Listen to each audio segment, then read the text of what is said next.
troisième et dernière partie de Politicien, votre rendez-vous politique dont le numéro de ce jour est consacré à la Sierra Leone qui vient d'achever une présidentielle saluée de tous. Nous avons évoqué dans la première partie de notre émission les avancées démocratiques, les acquis démocratiques, mais surtout la maturité politique et démocratique du peuple sierra-léonais. Dans la deuxième partie, nous avons évoqué le potentiel de ce pays, les grands défis qui attendent le nouveau président élu. Potentiel, il y en a 4,12 milliards de dollars de PIB, un taux de croissance qui est aussi autour de 4%, une population jeune, potentiel énergétique également, potentiel agricole, surtout potentiel minier. Mais je propose que dans cette troisième partie, on revienne quand même sur les enseignements à tirer de cette présidentielle. On sait, cette année, en 2018, certains pays du continent vont avoir leur présidentielle. En 2019, il y en aura qui auront une présidentielle.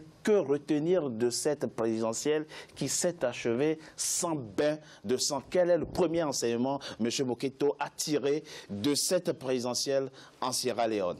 Écoutez, le premier enseignement, c'est d'abord de dire c'est une vraie leçon de démocratie à l'endroit des pays francophones qui, du reste, n'arrivent pas à accéder à une démocratie douce, où une alternance politique peut se faire. Il y a une dimension linguistique dans cette problématique-là? Oui, puisque... Expliquez-nous très rapidement.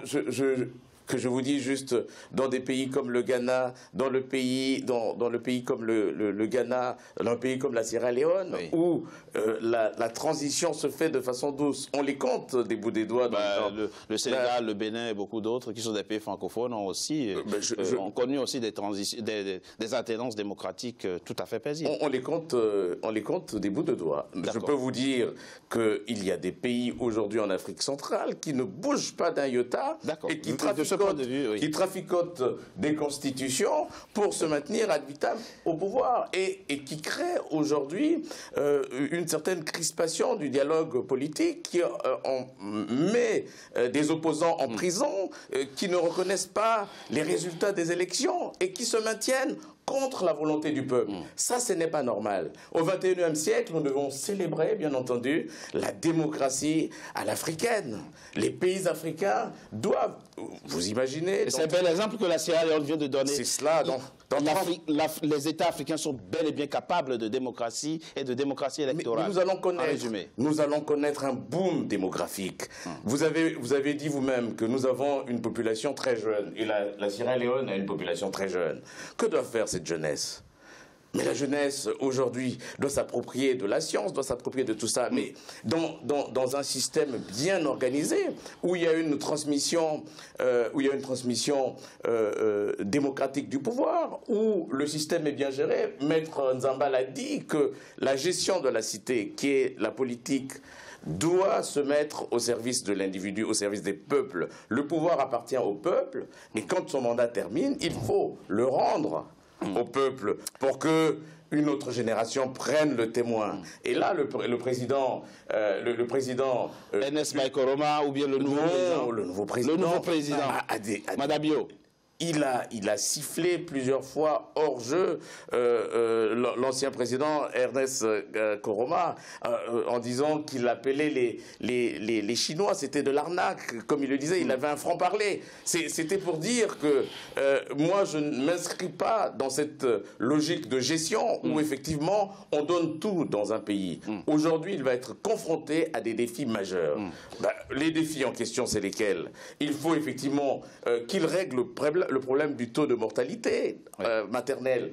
Ça, c'est très important. Vous savez que au Sierra Leone, l'espérance de vie pour une femme est aux alentours de 48 ans et les hommes, de ce point de vue, très bas. Il a promis effectivement une politique novatrice de promotion de la santé qui va passer par la gratuité des soins pour les mères et les enfants de moins de 5 ans. On sait que les défis sont énormes. énorme, mais ce que je souhaiterais, c'est ce qu'on peut retenir de cette expérience et qui puisse faire en sorte que ça fasse école sur le continent. Mais je reviens à vous tout à l'heure pour continuer avec votre propos.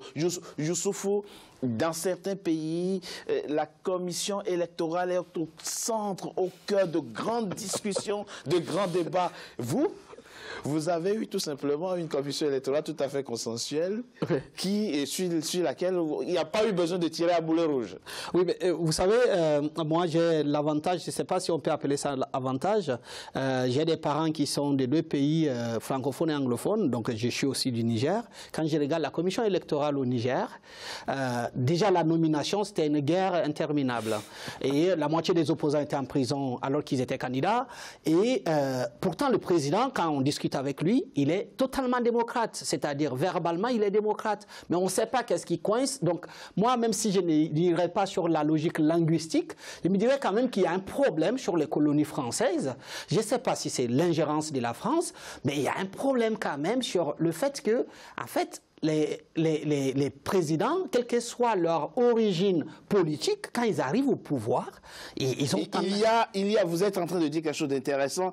Il y a chez le francophone un rapport au pouvoir qui est complètement différent de celui que l'anglophone a. Qui est assez paternel en fait. C'est le papa, c'est cette histoire des papas. Le père de la nation. Il faut arrêter cette histoire. En fait, ce ne sont pas nos papas, en fait. Et c'est pour cela. Ce ne sont pas nos papas, ce sont nos dirigeants. En fait, c'est des personnes qu'on a élues que s'ils ne font pas le travail qu'on leur a demandé de faire, ils s'en vont. Il faut qu'ils le considèrent. Ça peut avoir un avantage pédagogique. À être père, le père, normalement, de la maison, c'est l'homme qui est le plus, qui est responsable. Est-ce qu'ils sont véritablement des pères aussi? Même ces termes me semblent abusifs aussi. Richard, mon papa, je ne peux pas le remplacer. Mon papa... En fait, c'est ça qui est terrible. Mon papa, c'est mon papa.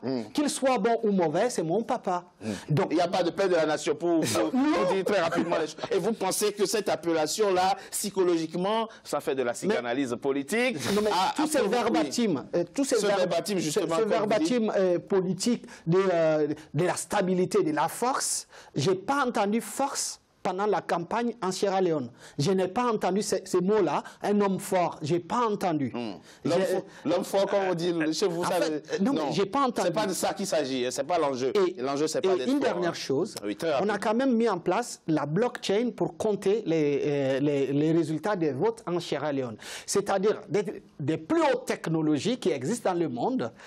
Et on les a mis en place pour compter les élections, pour aller vite, parce que la Sierra Leone, c'est un tout petit pays, mais où on peut passer 2 jours pour faire un bout à un autre, parce que les infrastructures ne sont pas là. La commission électorale et la société civile, que moi j'ai beaucoup plus suivi, on avait un slogan, « Vote for yourself, vote ». Et en fait, ça a marché. Ça a marché parce qu'il n'y a pas de tergiversation. La technologie a été mise au service du processus électoral dans votre pays.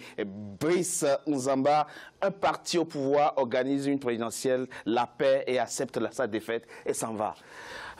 Oui, il faut le faire aussi. Oui, bah, écoutez, moi je pense que ce qui se dessine devant nous, c'est quoi? C'est un choix. C'est un choix entre la culture du respect de l'homme et la culture du respect des institutions, la culture du respect du chef. Du chef, on a parlé du président fondateur, du père de la nation. C'est cette façon qu'on a, en fait, de cristalliser le pouvoir autour d'un homme. En fait, c'est un homme qui est la synthèse, ou qui se veut, la synthèse de tous les centres de décision liés à l'activité de l'État. Et c'est cette culture politique qui tire l'Afrique vers le bas, où on a des hommes qui sortent de certains lieux, de l'armée ou je ne sais où, et qui tout à coup deviennent des hommes providentiels, et qui lancent un OPA, donc une sorte d'OPA sur les institutions, et croient parler au nom de ces institutions-là et croient que les institutions, c'est eux. C'est-à-dire qu'ils sont eux, il n'y a plus de pays, il n'y a plus d'État, rien ne fonctionne. Il faut voir, il y a des chefs d'État, quand il se déplace, il va dans son village, tout le gouvernement le suit. Voilà. Et on a l'impression que l'État, c'est lui, comme disait le roi français à l'époque, l'État, c'est moi, Napoléon, qui le disait. On en est encore dans certains États africains à ce stade. Je précise dans certains États. Absolument. Dieu merci qu'il y a d'autres États africains qui eux, sont en train d'installer une culture du respect des institutions. Parce que les institutions, ce sont les outils que l'homme se donne pour pouvoir se discipliner. Parce que l'homme nous dit-on, est un animal politique, mais c'est un animal qui doit être discipliné avant d'être un animal politique. Tout à fait. Donc la discipline vient par la loi et par les institutions. Donc à partir du moment où un homme politique comprend qu'il y a quelque chose qui est au-dessus de lui, alors en ce moment-là, il peut être véritablement au service des populations. Quand un homme politique pense qu'au-dessus de lui, s'il n'y a rien, même pas Dieu, rien du tout, mais pourquoi voudrez-vous qu'il se mette au service de la population? Le message est très clair. Le choix qui se donne à nous, c'est la culture des chefs ou la culture des institutions. Moi, j'opte pour la culture des institutions et je dis chapeau au président Julius Bio, ma foi, c'est quelqu'un de très bio. Voilà. Ce qu'il faudra aussi retenir, ce sera le dernier élément de notre émission, c'est l'absence d'intervention de l'armée. L'armée est restée dans les casernes. Dans certains pays, effectivement, on voit des militaires qui se substituent comme ça aux membres de la Cour constitutionnelle en période électorale. Là encore, on a eu une armée sierra-léonaise qui est restée neutre, qui est restée dans les casernes. Quelque chose qu'il faut saluer. Alors, écoutez, moi je dis, il faut d'abord saluer le peuple. Vous savez que le Afritown, il y a où on trouve pratiquement le tiers de la population, où il y a une certaine mixité. Mais quand vous voyez le pays est ethnicisé, le pays est divisé ethniquement, oui, comme d'ailleurs dans toute l'Afrique. Oui, bien sûr. Il y a justement ces valeurs ethnocratiques qui aujourd'hui est le danger même de l'Afrique. C'est-à-dire utiliser l'ethnie pour diriger, utiliser l'ethnie pour coloniser des autres ethnies. Et c'est ça le culte de la personnalité qu'on a vu. C'est-à-dire que un président qui voyage, et c'est toute l'ethnie qui suit et qui va aller coloniser une région. C'est dommage.